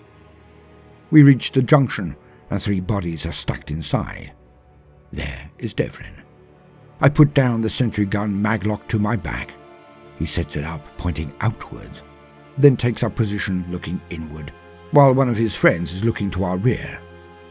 Josephus, Ursula, and I do not stop. We crouch, but move forward from cover to cover when all hell breaks loose. The signal. As a spire above us is hit by Vermilia's drop pods, the entire structure shudders for a second. Then Barovia clearly hits resistance, as we can hear explosions going off on the other side of the building. It is 4 stories, each containing empty windows aplenty. A broken jagged glass fringes many of the tooth-like holes in the walls, giving the base a skull-like visage. All intended, of course, as 2 sets of fires are in the upper stories, giving the effect of eyes looking out. Above, I catch sight of a dark thing going through an upper-story window. Tarek is in. We must hasten. We are there, right at the foot of the stairs to the front entrance, when shouting begins to erupt from within. The 6 men outside the open doors are large, ugly, and ritually scarred from head to toe. They are armed with stubbers, bullet projectile-shooting weapons that remind me of orc weaponry. Loud, clumsy, and inaccurate. We burst out of cover, firing. I shoot one in the head before I take my first step. Barbon picks out 2 more, and their heads explode as he gains direct hits with his bolter. 2 more in quick succession give strangled noises as they rise from the ground for a second, and their heads are twisted sickeningly backwards, before they're then dropped like rag dolls. Ursula. Joseph shoots the last one, the heavy lasgun burning the chest, clothes, and bones of the ganger. A painful death. It screams out in agony. But with bolters blazing and power armor involved, all attempts at stealth are now dropped. Barbon bounds up the stairs, firing into the building as he gets near its summit. I know each and every shot will mean a dead enemy. Joseph streaks up the stairs or so, taking cover at the doorframe, firing in consistently. Ursula is behind me, well, behind my power armor, as we hit the top of the stairs. Inside are a score of gangers, each charging forward, some into cover, most just pelting towards us.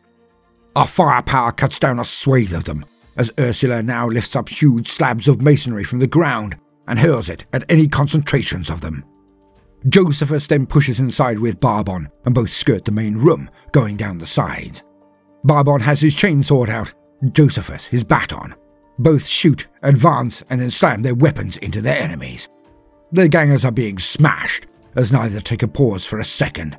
Barbon is faster and further up the hall, his enemies hewn into viscera, blood splashed across every inch of his progress. Josephus has turned the settings of his baton up to a maximum, it seems, for each strike of it is like being hit by a lightning bolt. His victims light up as they turn into smoking puddles of twitching muscle and hit the ground. None rise. I am slaying as well, of course, but not fast. I am keeping an eye on matters with my abilities, you see. I send my mind forward and see what the others are doing. Tarek is making good progress. Castro's team is receiving less resistance, so are moving fast. Yet, through the eyes of the gangers, this aggressive Marine is even more devastating than Barbon. He punches down walls with his massive fist, people practically turning into exploding blood bags when struck. Castro strikes his thunderhammer on the ground and uses his own abilities to then send the shockwave out. A wave of force that carries foes off their feet and slams them into walls and ceiling.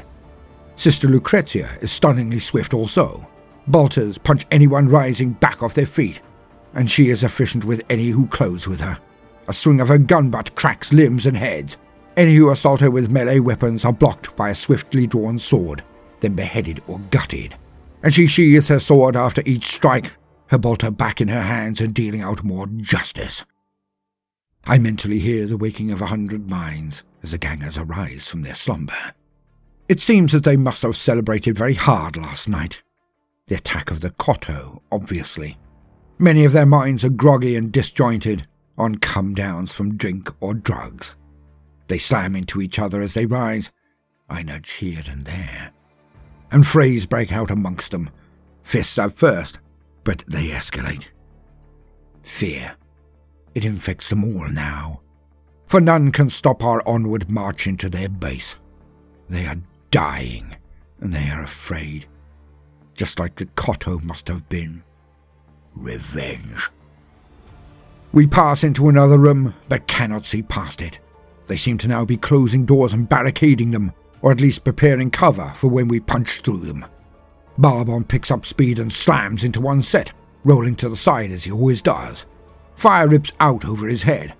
As soon as it gutters and screaming comes from within, Ursula picks up the doors and flings them to either side of Barbon, culling many of the gangers as they fly. Barbon has reached the other door. I take out those who rolled down below the doors, as does the Judge Josephus. And Barbon has already reached the next set of doors, where there are clumsily pushed over tables and chairs. It is not an impediment, as his chainsaw takes off limbs and ends lives with each sweep. At one point, 3 gangers jump at him, each with large blades of their own. He grandstands for a moment, permitting each to strike him as their weapons break on his warplate. He then kills them all in the one-round swing. Ursula then takes the doors and half of the wall out and hurls them backwards into the next room. And so it goes on. Each of us silent, each of us centered, each of us acting without order or even thought. We are death. We are his hammer. A last room, the main one, or so it appears, for it is huge and densely populated. They have had time. They stand behind their barricades, and we hit a wall of firepower. But it is erratic and not accurate. Barbon hurls in multiple frag grenades, and more join them from above. The carnage they inflict is widespread. Tarek then appears amongst the enemy number, his claws slicing through them like a harlequin. Josephus, Barbon and I charge in, Ursula covering us and taking out anyone escaping our blades and baton. Pathetic loud bullets bounce off our power armor, even Josephus's carapace. Though it is rare for any of us to be directly tagged, it happens. Yet their stubbers cannot penetrate our power armor. A few knots of gangers have weaponry that could be a threat, but it is in the hands of children. That is all they are. They strutted around this hive, beating and bullying, crushing hopes, lives and entire families, all because they thought they were strong. Now they know they are not. A melter blast shoots over Barbon's head, and the pistol and the hand that holds it flies into the air with one flick from his power sword. A plasma weapon is then aimed at me, but its owner is cooked as I take his mind and keep the finger pressed down. His hands and body turn into a star as the weapon overloads because it is never shot. From a side wall, Barobiel arrives. He rushes through the reinforced wall as easily as Barbon does doors. Not even missing a beat, Barobiel's arms come up and gouts of bolter fire rakes lines of gangers down. He does not slow or stop, barreling into them, his power fists now sending broken ganger corpses flying into the air, for they are dead when he hits them. Castro and Lucrezia sweep in also, Thunderhammer and Power Sword whirling as they do. My arm raises and falls, each time a ganger dies, snuffed out on the edge of temperance. And then we are all done. Each of us stops and looks around for more opponents, only to see the others, panting, covered from head to foot in blood and gore.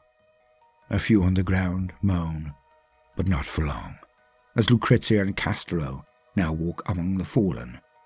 She shoots them in their head, and he crushes any left alive with his hammer. Not raised overhead, no, merely lifted to waist height, then dropped on them. The falling masonry, clouds of powdered rock and stench of death are everywhere. The gangers are not. I turn on Castro and break the silence. Charges set? He just nods at me. I use my Vox speed. Devlin, all still clear? His voice crackles back that they had one attempted push to get in, two to escape. None passed them.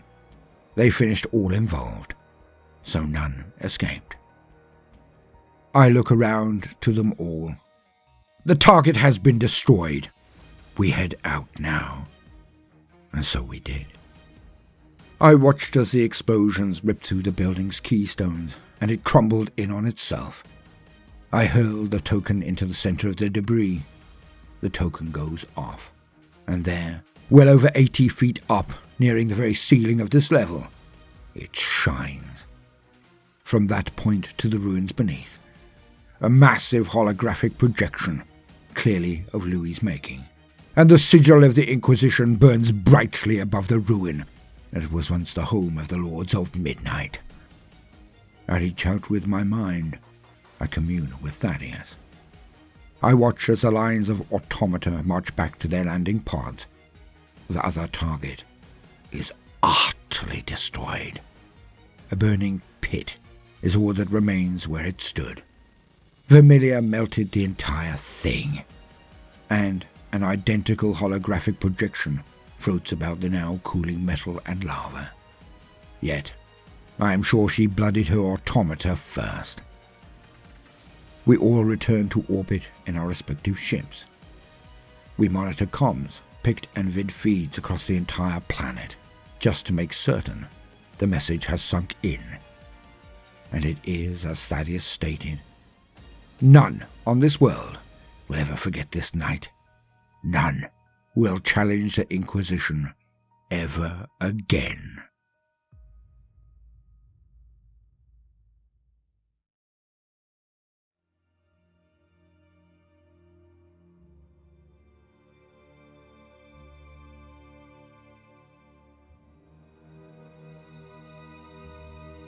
We were not to know that this would be our last bloodless battle. The last time we would all walk out alive. With the Lords of Midnight gone, Josephus stated that he had no mission. He was a good man, handy in a scrap, held a very different perspective to most of us already involved.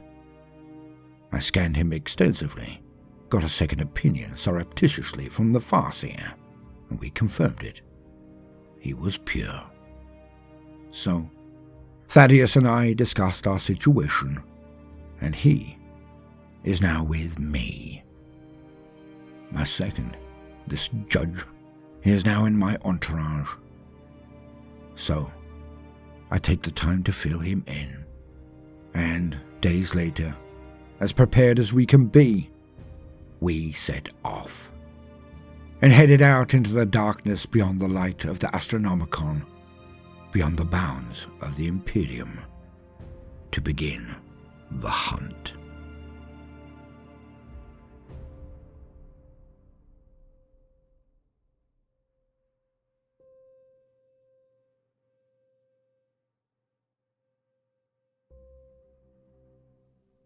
To be continued.